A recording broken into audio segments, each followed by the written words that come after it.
L'histoire est la discipline qui consiste à étudier les faits et les événements du passé afin d'en comprendre le sens et les enchaînements. Cette logique de l'histoire est celle-là même qui nous permettra ensuite de faire la lumière sur les événements présents et les événements futurs pour les comprendre, pour les anticiper ou pour éventuellement les prévoir. Étudie le passé pour mieux comprendre le présent, telle pourrait être la devise des historiens. Pour étudier le passé, il faut donc en comprendre la logique historique, et cette logique est régie par des liens de causalité, c'est-à-dire de causes et de conséquences. Ce sont ces causes et ces conséquences qui sont le ciment qui lie les événements historiques entre eux, qui en expliquent les enchaînements, qui permettent d'en comprendre le sens et donc les liens qui les unissent. Alors, premièrement, qu'est-ce qu'une cause ? Une cause est un fait qui explique un événement, qui permet de comprendre pourquoi cet événement s'est produit.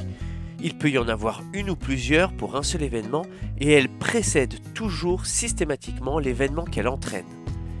Historiquement, il est important de faire la différence entre les causes directes et les causes indirectes d'un événement. Une cause est directe quand elle est en lien avec le déclenchement de l'événement, parce que le lien de causalité entre la cause et les faits est très proche. Une cause est indirecte ou profonde quand elle n'est pas à l'origine immédiate de l'événement, mais qu'elle l'explique en partie. Par exemple, les historiens s'accordent à dire que l'assassinat du 28 juin 1914 à Sarajevo de l'archiduc François Ferdinand, l'héritier du trône de l'Empire austro-hongrois, par le nationaliste serbe Princip, fut l'élément déclencheur, et donc la cause directe, de la Première Guerre mondiale. En effet, cet événement entraîna une série de crises diplomatiques qui, par un effet de réaction en chaîne, poussèrent à l'été 1914 les grandes puissances européennes de l'époque à l'affrontement armé. Cependant, cet événement n'aurait pas eu la portée internationale qu'on lui connaît sans un ensemble de causes profondes ayant précédé cet élément déclencheur, parfois de plusieurs dizaines d'années. Ces causes indirectes ne déclenchèrent pas le conflit en soi, mais contribuèrent fortement à alimenter les tensions entre les puissances européennes. Nous pourrions citer les rivalités coloniales au XIXe siècle, certains conflits localisés d'avant-guerre comme dans les Balkans, ou encore la course à l'armement et la formation des alliances militaires. Autant d'événements historiques ayant un lien de causalité plus ou moins lointain avec le déclenchement de la guerre mondiale de 1914-1918. Maintenant, qu'est-ce qu'une conséquence ? Tout comme les causes, les conséquences fonctionnent selon un lien de causalité avec un événement historique, à la différence près qu'une conséquence est le résultat d'un événement.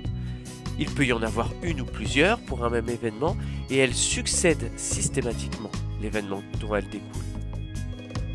Dans les études historiques, nous ferons souvent la différence entre les conséquences immédiates et les conséquences à long terme. De la même manière que l'on différencie une cause directe d'une cause profonde en fonction de sa proximité avec l'événement historique, une conséquence immédiate est le résultat direct d'un événement qui survient généralement à la suite de ce dernier, alors qu'une conséquence à long terme s'exprime sur un temps plus long et ne semble pas toujours exclusivement attachée à cet événement.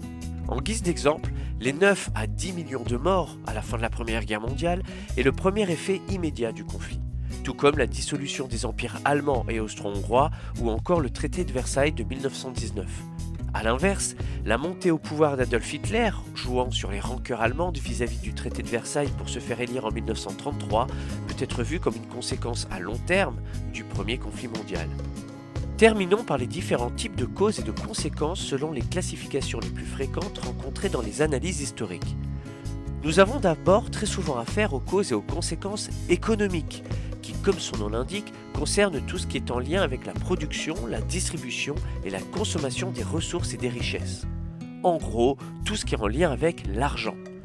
Elles peuvent également se subdiviser en causes et conséquences commerciales, si cela est spécifiquement en lien avec les échanges économiques, ou encore financières, si cela est en lien avec les questions relatives au marché des capitaux dans une économie capitaliste. Nous trouverons encore assez souvent les causes et conséquences politiques, c'est-à-dire qui concernent l'organisation et l'exercice du pouvoir dans un État. Au niveau international, ces causes et conséquences peuvent devenir géopolitiques ou diplomatiques si elles sont davantage attachées aux relations entretenues par les États entre eux. Attention de ne pas confondre les causes et conséquences politiques avec celles qui sont sociales. Si le politique concerne l'organisation du pouvoir de l'État, le social concerne l'organisation de la société et les relations entretenues par les membres de cette société. Pour ce qui est du domaine de l'esprit, il sera courant de parler de causes et de conséquences culturelles, qui peuvent être également artistiques ou religieuses en fonction du domaine spécifique qu'elle engage.